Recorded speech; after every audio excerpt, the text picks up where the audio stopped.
Lu pernah ngerasa pengen jadi yang paling tajir di circle lu, tapi di saat yang sama lu jijik sama pola pamer-pamer yang bikin capek hati? Lu lihat story temen pamer jam baru, mobil baru, meja kerja estetik, sementara lu kerja diem-diem, ngumpulin skill, tapi kok nggak ada yang ngeh? Terus muncul pertanyaan yang gatel. Gua harus pamer biar dihargai atau bisa nggak sih gue jadi orang terkaya tanpa ngasih tahu siapa-siapa? Malam ini, gue ajak lu masuk ke jalan yang berbeda. Bukan jalan sorak-sorai, tapi jalan sunyi yang solid. Kita akan bedah kenapa hobi show off justru mahal secara energi dan finansial.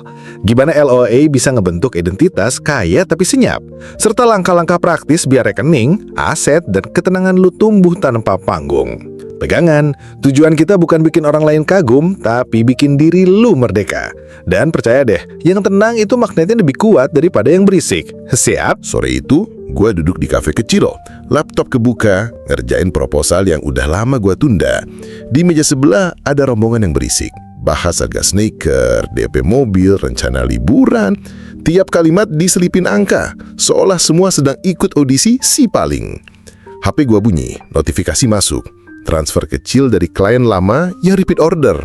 Di momen itu, gue senyum tipis. Nggak ada yang tepuk tangan, nggak ada yang tahu, tapi gue ngerasain sesuatu yang lebih manis dari validasi publik, ketenangan. Pulang dari kafe, gue lewat parkiran dan ngelihat teman lama foto sama mobil barunya. Keren, gue ikut bahagia. Tapi di kepala gue muncul pertanyaan, berapa banyak harga yang dia bayar di belakang layar? Cicilan, jam kerja, dan tekanan buat menjaga citra. Gue bandingin sama diri gue, rekening gak heboh-heboh amat, tapi aset pelan-pelan nambah. Gue sadar, mungkin kaya itu bukan soal siapa yang paling kelihatan, tapi siapa yang paling merdeka. Sejak itu, gue mulai latihan untuk kaya tanpa panggung. Lebih ngurusin isi lemari daripada pintu lemari. Masalah kita seringnya bukan di duit, tapi di dorongan buat dilihat. Kita kerja keras, tapi mentalnya masih scoreboard eksternal. Berapa like, siapa yang komentar, siapa yang nyapa di DM, akhirnya kita bikin keputusan finansial yang salah arah. Beli barang biar diakui, bukan beli aset biar tumbuh. Dan lucunya, semakin kita pamer, semakin kita terjebak di level konsumsi, bukan produksi. Ini capek banget. Di sini LOA masuk. Bukan mantra sulap, tapi cara ngereset frekuensi. Waktu lo menggenggam identitas, gue orang yang tenang, berkecukupan, dan gak butuh panggung. Lo mulai narik peluang yang selaras, klien yang pengen hasil, bukan drama, partner yang hargain kerja, bukan citra. Uang suka tempat yang aman, dan aman itu rasanya tenang, bukan bising. Jadi kalau energi lu kebanyakan untuk membuktikan, uangnya ikut gelisah. Tapi kalau energi lu adalah syukur dan fokus, uangnya betah tumbuh. Inti masalahnya sederhana. Kita sering ngorbanin aset paling mahal, ketenangan, buat nyari validasi paling murah, tepuk tangan sebentar. Sekarang jujur sebentar. Kalau nggak ada medsos, lu masih akan beli barang yang sama? Kalau nggak ada yang tahu, lu masih tetap ngejar target yang sama. Banyak dari kita dikejar rasa takut, dianggap nggak sukses. Bukan dikejar panggilan untuk jadi berguna. Kita dihipnosis sama highlight orang. Lupa ngelihat invoice kita sendiri. Kita ngira orang kaya itu yang kelihatan kaya. Padahal sering ngebalik. Yang beneran kaya lebih sering gak kelihatan. Kita pengen naik kelas, tapi percaya diri kita masih disandarin ke label di luar. Ya wajar kalau langkah jadi ragu. Tiap ambil keputusan, kepikiran, nanti orang ngomong apa. Malam ini, gue minta lu tulis di catatan 3 hal yang selama ini lu beli buat dilihat orang, 3 hal yang pengen lu punya buat diri lu sendiri, dan 1 komitmen kecil. Mulai hari ini, scorecard gue pindah ke dalam. Karena begitu lu pindah scoreboard, suara Rama di luar jadi remang. Lu kerja bukan buat tepuk tangan, tapi buat ketenangan. Dan ketenangan itu mahal. James Clear bilang kurang lebih begini, lu nggak naik ke level goal lu jatuh ke level sistem lu. Kalau sistem belanja lu adalah hadiah tiap stres, ya tabungan lu jatuh ke level stres. Naval Ravikant sering ngingetin mainkan permainan jangka panjang dengan orang-orang jangka panjang. Itu artinya, berhenti ngejar poin instan, bangun reputasi senyap yang dibayar bunga. Morgan Housel nulis kalimat yang gue suka, "Wealth is what you don't see." Kekayaan itu justru yang nggak kelihatan, karena nggak dibelanjain jadi barang. Steve Jobs ngomong soal fokus. People think focus means saying yes to the thing you've got to focus on, but it means saying no to the 100 other good ideas. Terjemahan bebas, coba mulai berani bilang enggak ke 100 keinginan yang sebenarnya bukan kebutuhan. Kutipan-kutipan ini bukan pajangan dinding. Ini kompas buat ngelewatin godaan pamer yang selalu dateng tiap kali lu ngerasa kurang dilihat. Jalan pertama, bentuk identitas kaya senyap lewat ritus kecil tiap pagi. Sebelum nyentuh HP, tarik napas 3-4 kali panjang, tulis 3 kalimat identitas. Gue aman dan cukup. Uang gue tumbuh diam-diam. Gue menarik peluang yang selaras tanpa banyak bicara. Lanjut 2 menit visualisasi. Bukan rumah mewahnya, tapi versi lu yang tenang. Ngecek portfolio sambil senyum, 0 drama, 0 pembuktian. Tutup dengan syukur spesifik. 3 hal kecil yang udah ada.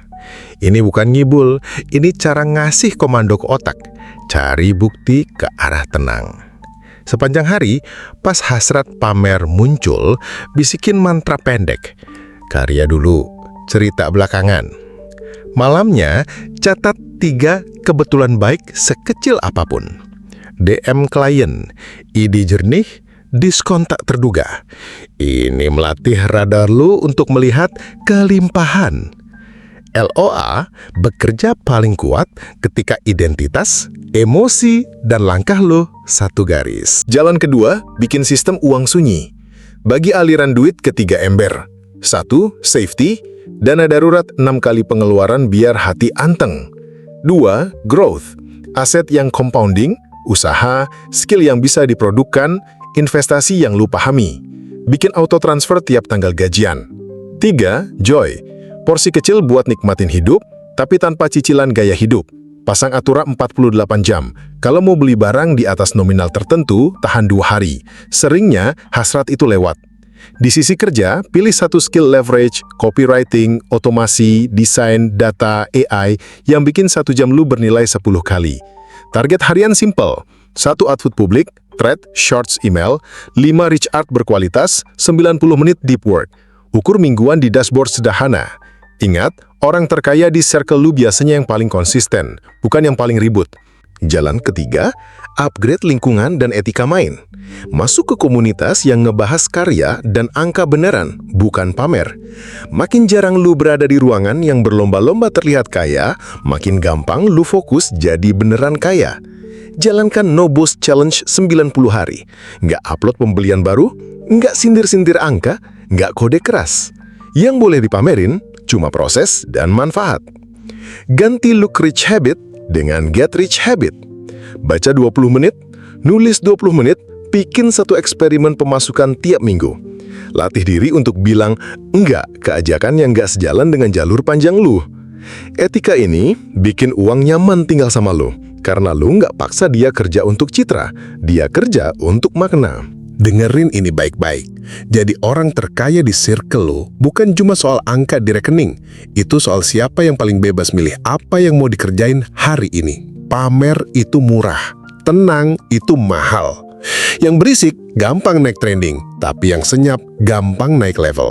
Duit suka manajemen yang jernih, bukan panggung yang bising. Mulai hari ini, ganti target dari bikin mereka kaget ke bikin diri gue merdeka. Lo nggak perlu bukti apa-apa ke siapa-siapa. Yang perlu bukti itu rencana lo ke diri lo sendiri.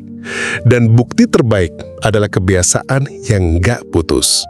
Pelan-pelan garis grafik lo bakal ketemu garis peluang. Di situ lompatan terjadi. Dan biasanya masih tetap sepi. Karena yang paling kuat memang nggak butuh suara. Kalau 1 kalimat dari video ini nancep di hati lo, jangan cuma disimpan. Besok pagi, lakukan 3 hal. Tulis identitas kaya senyap, set auto transfer ke ember growth walau kecil, dan kirim 1 karya ke dunia tanpa penjelasan panjang. Tulis di komentar, kebiasaan look rich apa yang mau lu ganti jadi get rich. Like kalau ini ngasih lu nafas baru. Share ke 1 orang yang lu sayang, biar dia juga tenang.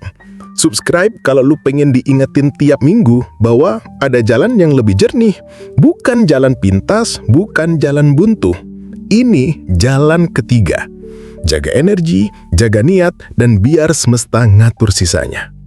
Gue tunggu cerita sepilu yang berbuah ramai di dalam ember.